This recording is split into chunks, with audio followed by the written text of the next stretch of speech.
네, 가수 김광석 씨 부녀 죽음에 관한 경찰의 진상 조사가 추석 연휴가 끝나는 대로 본격화할 전망입니다. 최근에 부인 고 김광석 씨의 부인 서혜순 씨는 방송과 각종 매체를 통해서 자신을 둘러싼 의혹에 대해 적극적으로 반박하고 있는 상황입니다. 고 김광석 씨를 둘러싼 진실 공방, 과연 어떤 방향으로 흘러갈지 이웅혁 건국대 경찰학과 교수 최단비 변호사와 함께 이야기 나누도록 하겠습니다. 네, 오늘 두 분 나와주셔서 감사합니다. 네, 최근에 가수 고 김광석 씨와 관련된 의혹들 여러 가지가 나왔는데요. 아무래도 핵심적인 의혹은 딸 서연 양의 죽음을 서혜순 씨가 방치했다, 이런 논란이 아닐까 싶어요. 그런데 서혜순 씨가 최근에 TV 인터뷰를 시작으로 적극적으로 언론 매체들을 통해서 반박하고 있는데, 서혜순 씨의 이런 행보에 대해서 어떻게 봐야 할까요? 서혜순 씨 한겨레와의 인터뷰를 보면 본인은 그동안에 여러 가지 의혹이 있었지만 그냥 본인은 그냥 아줌마이기 때문에 여기에 대해서 대응할 수가 없었다. 하지만 가만히 있다 보니까 문제가 너무 크게 불거졌기 때문에 적극적으로 대응에 나서기로 했다라고 이제 얘기를 하고 있고요. 예. 지금 처음에 TV의 인터뷰부터 해서 여러 가지 라디오, 현재 이제 이런 매체와 인터뷰까지를 보면 정말 적극적으로 이제 대응을 해야겠다라는 것으로 나오고 있어요. 왜냐하면 이제 고 김광석 씨와 관련된 영화가 개봉이 되면서 온 국민적으로 관심이 더 쏠리고 있고, 이제는 본인이 가만히 있다 보면은 김광석 씨의 죽음뿐만이 아니라 딸 서연 양과의 죽음과 관련된 모든 원인이 본인으로 지목되고 있기 때문에 더 이상은 가만히 있지 않겠다라는 적극적인 대응인 것으로 보입니다. 예.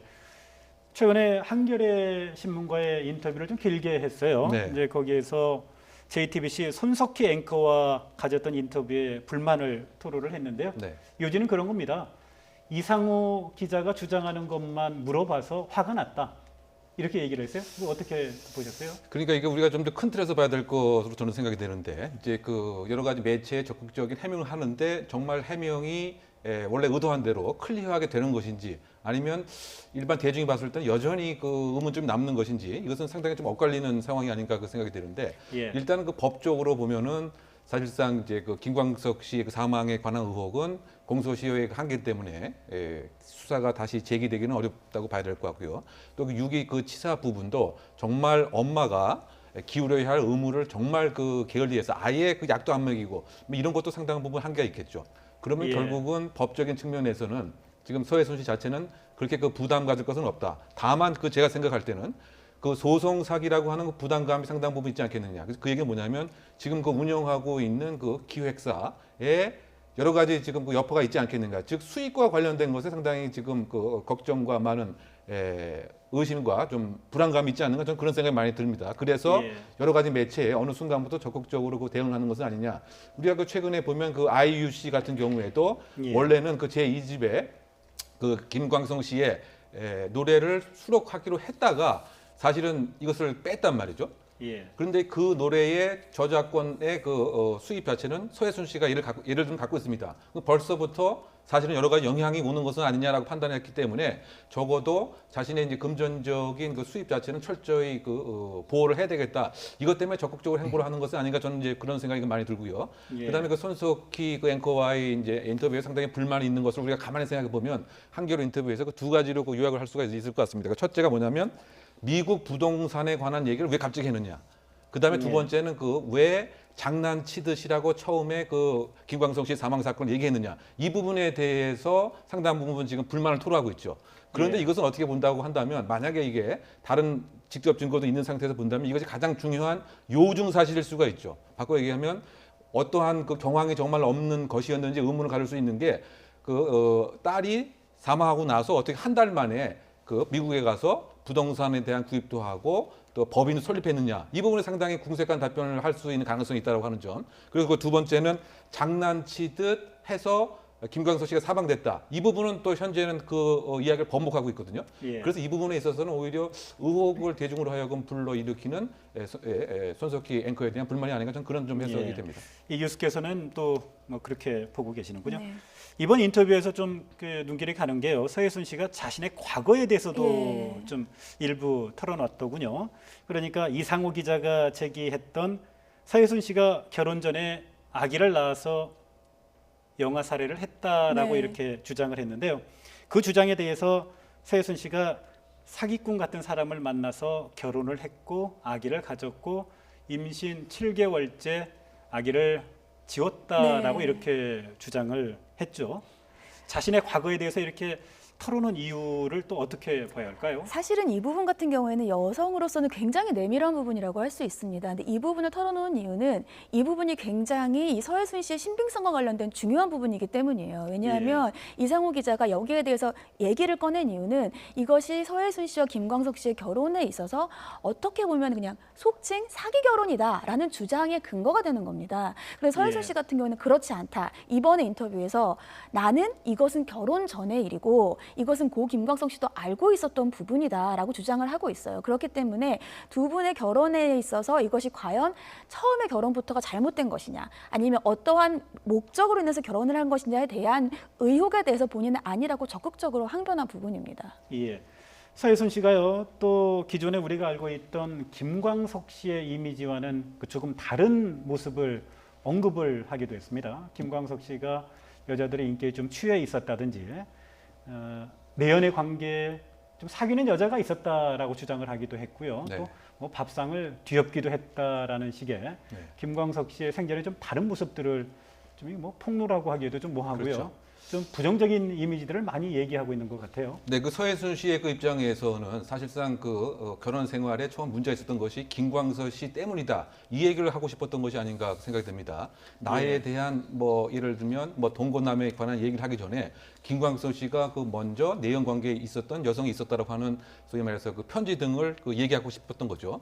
예. 그리고 또 그 다른 인터뷰에 의하면 처음엔 착한 줄 알았는데 그렇지 않았다라고 하는 이런 얘기 자체는 결국은 내가 생각했던 그 김광석 씨가 아니었다라고 하는 그래서 결혼 관계가 무엇인가 조금 문제가 있었던 것이 내 탓이 아니다 이 얘기를 그 하고 싶었던 것이 아닌가 그 생각이 되고요. 예. 또 한편으로 봐서는 갑자기 뭐 화를 내는 경우가 있었다 이 얘기는 아무래도 그 감정에 있어서 기복이 상당히 심했다. 조증과 우울증이 이렇게 있었던 것은 아니라고 하는 얘기를 또 하고 싶었던 것 같습니다. 예. 그런데 이걸 또 거꾸로 그 생각을 해보게 되면 정말 그런 것인지 그리고 지금 도우미 그 아주머니들이 아침에 가게 되면은 접시들이 상당 부분 깨져 있었다 이렇게 얘기를 한단 말이에요.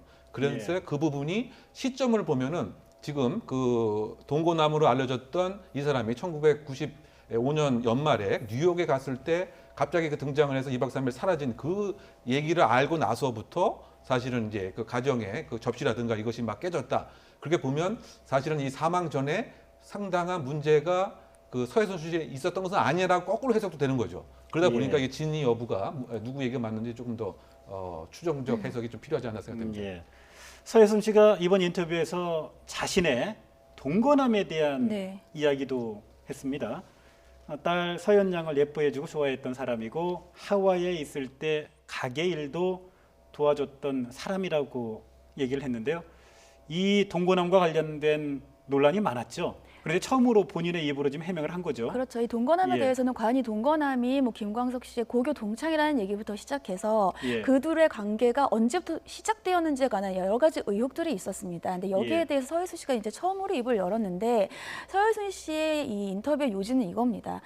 나는 김광석 씨와 결혼 생활이 끝난 이후에 이 남자와 관계가 있었고 더 중요한 것은 이 남자가 나와 관계가 있게 된 원인이 서연 양 때문이라는 거예요. 예. 왜냐하면 다른 사람들에 대해서는 다른 사람들은 서연 양을 보고 나면은 자신에 대한 관심을 끊는데 예. 이 사람은 서연 양을 예뻐했다는 거죠. 이 얘기를 다시 한번 얘기를 하자면 본인은 모든 본인의 삶의 목표가 아니면 초점이 서연 양이라는 거예요. 그렇기 때문에 본인은 유기치사를 한 의도가 전혀 없었다라는 다른 얘기가 될 수도 있는 겁니다. 예. 서혜순 씨가 지금 동거남의 그 어떤 존재에 대해서 처음으로 밝혔는데요. 그런데 언론이 동거남이 아니라 내연남이라고 몰아가면서 좀 이렇게 불합리한 관계로 몰아가는 듯한 부분이 있어서 굉장히 화가 난다라고까지 얘기를 했거든요. 네, 지금 서혜순 씨의 그 기준은 그 동거남과 내연남의 구분을 하고 있습니다. 그 이제 동거남은 뭐 현재 같은 생활 공간을 하지만 내연남은 김광석 씨와 결혼 상태에서도 만난 사람으로 얘기를 하고 있는 것이죠. 예. 근데 그것은 아니다라고 하는 이제 주장을 하고 있는 것 같습니다. 그리고 그 미국에 이제 가서 그 법인을 설립할 때 거기에 이제 그 공식 기록에 이 동거남의 이름이 등장하는데 가로치고 허스번드라고 그 되어 있었던 예. 이것에 있어서도 이제 해명하기를 그것은 그냥 일반적으로 써야 하는 그와 같은 것이었기 때문에 허즈번드를 쓴 것이지 실제로는 뭐 꼭 그런 것은 아니었다. 그 서현양을 상당히 그 이뻐해주고 이해해줘서 그 당시에 많이 도움을 줘서 뭐 내가 호감이 있었던 그런 사람에 불과하다. 뭐 이런 얘기를 하고 있습니다.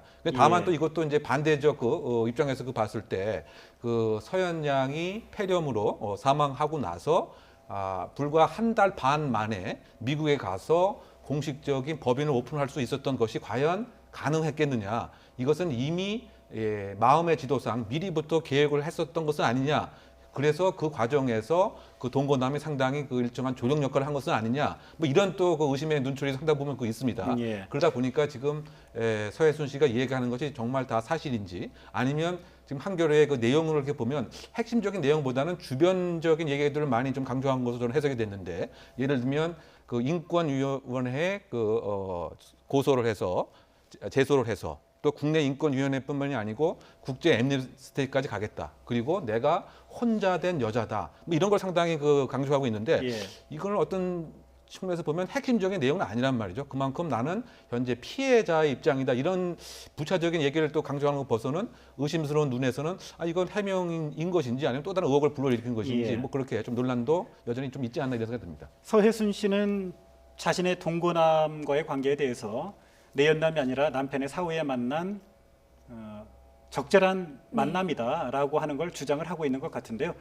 한 가지 의문이 드는 게요. 1995년 겨울에 고 김광석 씨가 미국 뉴욕 공연을 네. 갔을 때 서해순 씨가 어떤 남자와 함께 사라졌다는 것 아닙니까? 네. 이제 이모 씨라고 알려져 있는 남자인데 혹시 이 남자가 지금 서해순 씨가 얘기하는 동거남인지 여부는 지금 확실한 건 아니죠, 지금. 네, 아직까지는 어떻습니까? 왜냐하면 그 의혹 같은 경우에는 이 김광석 씨의 일기장에서 나왔다라고 영화에는 나오고 있어요. 김광석 예. 씨가 처음에 내가 미국 뉴욕에서 공연을 할 때 서해순 씨가 사라졌다. 이고 그 이외의 다른 부분에 대한 얘기는 아직 나오고 있지 않은 부분인데 서해순 씨가 거기에 대해서는 직접적으로 아직까지 언급하지는 않았습니다. 그래서 예. 정확히 그 둘이 일치하는지 여부는 불분명하지만 문제는 이제 이것이 그럼 과연 앞으로의 소송이라든지 문제에 어떤 영향을 미칠 거냐는 거죠. 예. 사실은 그 전에 예를 들면 언제 만났는지 이 시기 여부라든지 아니면 이훈혁 교수님께서 지적하신 것처럼 서현양이 사망한 지 얼마 되지 않아서 함께 미국에서 법인을 설립하고 함께 예를 들면 남편이라는 이름으로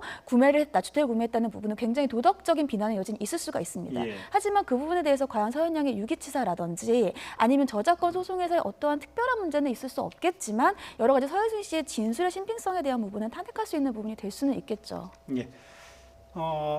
가장 또 핵심적인 논란 가운데 하나라고 할 수 있는데요. 김광석 씨의 사인, 자살이냐 타살이냐 논란이 분분한데요. 이것과 관련해서 서해순 씨가 당시의 부검 소견서를 공개할 수도 있다라고 얘기를 했는데요.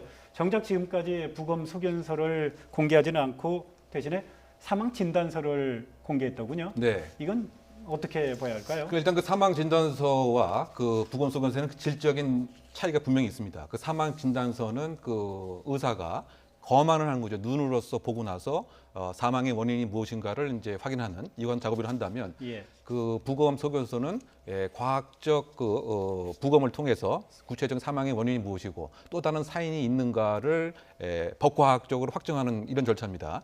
그런데 아직까지 부검 소견서는 공개를 하지 않고 있습니다. 부검 소견서를 통하면 좀 더 구체적인 그 사망의 원인, 지금 어쨌든 추정되는 것은 경부 압박 질식사, 즉 산소가 뇌로 이제 올라가지 못해서 사망한 것인데 중요한 것은 이것이 과연 제3자가 외압을 가한 것이냐, 아니면 스스로 사망에 이르게 한 것이냐, 뭐 이 점에 있어서 부검 소견서를 통해서 조금 더 살펴볼 필요가 있는데 지금 부검을 했던 그 전문가들은 이것은 타살의 의혹은 없다라고 생각한다라고 얘기를 하고 있는 것 같고요. 예. 이 당시에 참석했던 약 그 5명간의 부검의 등도 일단은 타살의 의혹은 뭐 배제한다라고 얘기를 하고 있는데 그럼에도 불구하고 또 다른 입장에서는 설령 그 목을 뒤에서 이렇게 그 누르는 형태라고 하더라도 손에 반항을 못한 것은 혹시 또 손이 묶여져 있었던 것은 아니냐, 손의 저항을 이렇게 막았다, 뭐 이런 또 반론도 나오고 있기 때문에 예. 공개적인 부검 소견을 통해서 더 전문가들이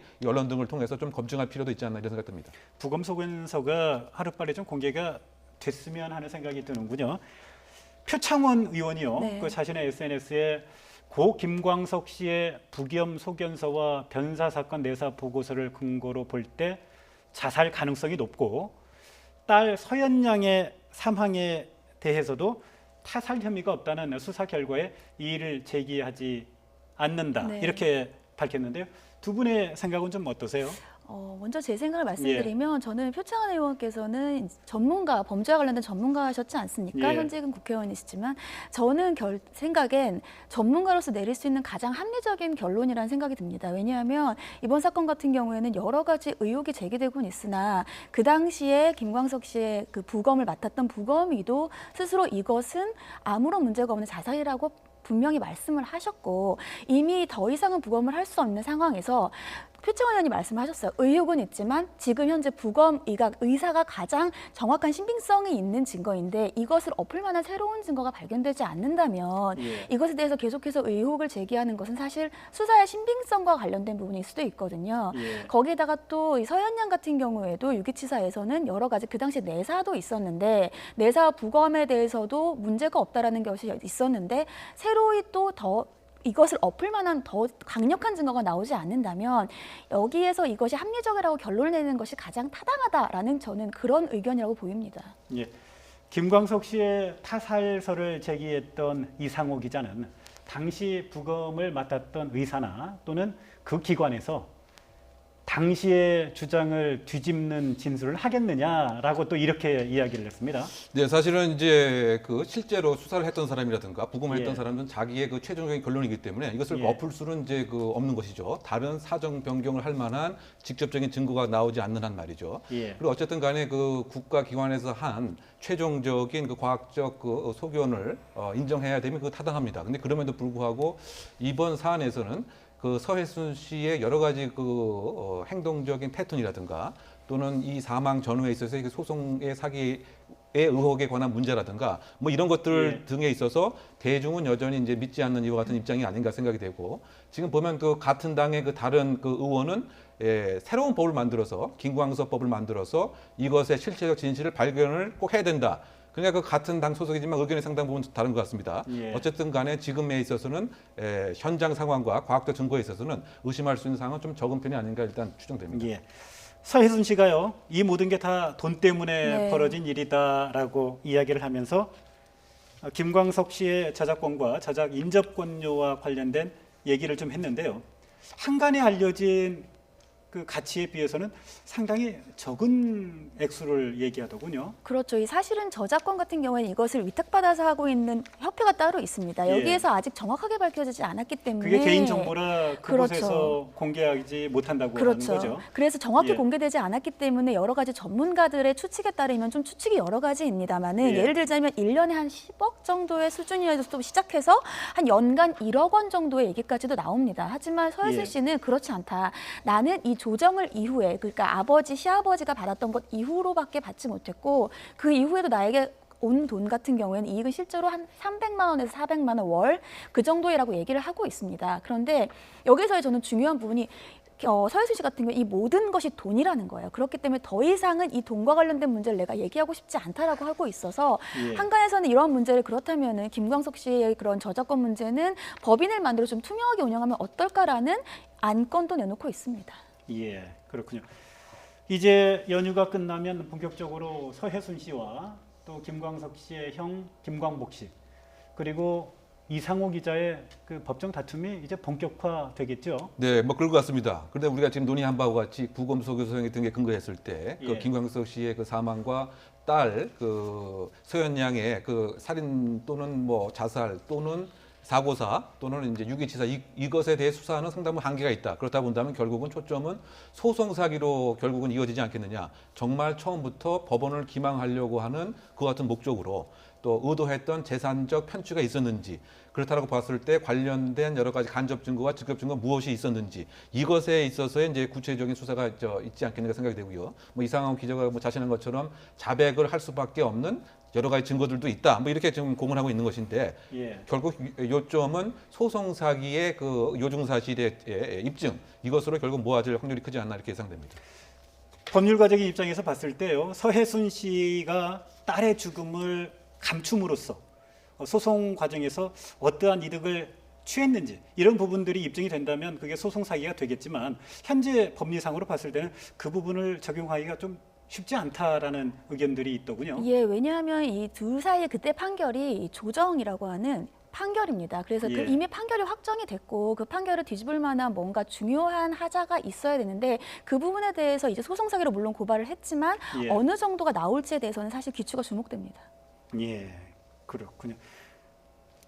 법정 공방을 좀 지켜봐야지 지금 상황에서는 예단하기 쉽지 않다라는 말씀이신 것 왜냐하면 같은데요. 예, 김광석 씨의 가족 측에서 다른 어떠한 우리가 아직까지 모르는 여러 가지 증거라든지 사실관계들을 또 추후에 제출할 수가 있기 때문에 현재로서는 어려워 보이지만 그 부분에 대해서는 소송은 사실 시작해봐야 하는 거라서요. 예. 이상호 기자의 경우에 다른 증거들이 있다. 지금 그 수사기관에 제출한 부분이 있기 때문에 그거를 지금 언론에 공개하지 못한다라고 얘기를 한 부분이 있거든요. 네. 사실 그렇다고 한다면 우리가 모르는 언론이 모르는 다른 뭐 정황 증거나 또 다른 뭐 구체적인 물증이 있을 수도 있다는 얘기죠. 그게. 그러니까 결국은 예. 이제 지금 그 피고발인이 그 서해순 씨 입장인데 그 논리적으로 상당히 궁박한 구체적인 뭐 서류 증거라든가 또는 그 다른 사람의 뭐 녹취라든가 뭐 혹시 이런 것을 한번 기대해 봄직한 것인데 예. 결국 그 얼마만큼 신빙성을 얻느냐 이것이 요체인 것 같고 소송사에 관련돼서는 사실 법리적으로도 좀 따져봐야 될 것이 예. 처음부터 법원을 기망하려고 했던 것은 아닌 것이죠. 왜냐하면 중간에 서현 양이 그 사망했기 때문에 그런 문제가 있고 만약에 그 재산상의 편취로 봐서도 이것이 그 자연스럽게 결론적으로는 서해순 엄마에게 상속이 될 수밖에 없는 것이기 때문에 새로 얻는 이익도 없지 않는 것이냐 이런 점하고 그다음에 단순히 법원에게 알리지 않은 것이 적극적 기망으로 볼 수 있느냐 뭐 이런 또 법리 논란이 분명히 있습니다. 그런데 최근에 또 예. 학교에 적극적으로 이사를 미국으로 다 갔다. 이건 또 적극적 뭐 기망 행위로 종합적으로 보게 되면 그럴 가능성도 배제할 수 없는 것은 아니냐. 뭐 이런 시각도 있기 때문에 이 부분에 있어서 수사기관이 어느 정도의 증거를 확보하느냐 중요한 관건이 되지 않나 생각됩니다. 네. 네, 지금까지 김광석 씨 부녀 죽음을 둘러싼 진실 공방과 관련해서 이용혁 건국대 경찰학과 교수 최단비 변호사와 함께 이야기 나눴습니다. 네, 오늘 두 분 말씀 잘 들었습니다. 감사합니다. 감사합니다. 예.